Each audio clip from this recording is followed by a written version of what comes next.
नमस्कार कलिंग ओडिशा न्यूज को स्वागत। भुवनेश्वर पटिया स्थित महिमा ज्ञान मंदिर 32तम वार्षिक उत्सव सहित वार्षिक पुरस्कार वितरण उत्सव पालित हो जाइछि। एही शिक्षानुष्ठान 1993 मसीह प्रतिष्ठित होइथिला। एठारे आध्यात्मिक बोध उपरे विशेष गुरुत्व दिया जाइथाय। पिला माने किपरि शृंखलित भावे निजको गढ़ी पारिबे ताहा एही अनुष्ठान मूल लक्ष्य। भुवनेश्वर आम प्रतिनिधि पुष्पलता रिपोर्ट कलिंग ओडिशा न्यूज।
जे साधु सुभाष चंद्र दास महिमा ज्ञान मंदिर विद्यालय संपादक। ये महिमा ज्ञान मंदिर आज को 32 वर्ष एवं स्थापन करा जायछि।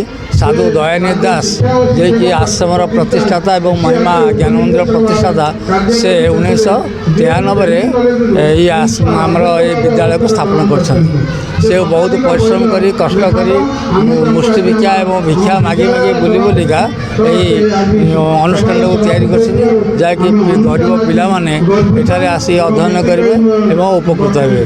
मेधावी छात्र छात्री जो मैंने जापना बड़ बड़ विद्यालय बड़ स्कूल को जापना डीएवी पब्लिक स्कूल भाया बड़ बड़ स्कूल जापना से मैंने ये आसिक पाठ पढ़ी तर जीवन को गढ़े। से साधु बाबा बहुत सदिशा थिला एवं पिला प्रति सहानुभूति थिला से विद्यालय स्थापन कर से दिन ठारू से सुचारू रूप से परिचालित होती ये विद्यालयर भल अभिज्ञ परिचालना कमिटी अच्छी से मार्गदर्शन परामर्श विद्यालय चलुची। आज आमर ये कोविड मध्य वार्षिक उत्सव ये पालन कर वर्ष साधारण भाव में वार्षिक वितरण उत्सव टाक आम पालन करें पाने सब सहयोग कर। मुख्य अतिथि भाव में आमर आस डॉक्टर दिगराज ब्रह्मा महोदय मनोरंजन पाणिग्राही श्री बसंत कुमार महांती एवं श्री प्रकाश मंगराज ये मैंने आसिक आमर अनुष्ठान के सभा को साफल्यमंडित कर। Good evening all of you, and thanks for the introduction to me and they give it a chance. I am the principal of the Mahima Jnana Mandira CH4 Patia. यही स्कूल आज हूँ 32तम वार्षिक उत्सव। यही उत्सव आपण मैंने आसी प्रथम आपण मानक धन्यवाद जनाऊँगी। एवं यही स्कूल आमर माने 32 वर्ष है 1993 मसीह आरंभ करी 19 माने 32 आज है 2026 माने 32तम वार्षिक उत्सव पालन होची। माने मते बहुत खुशी लगुच। आ स्कूल माने 25 जन पिला नहीं प्रथम आरंभ होता।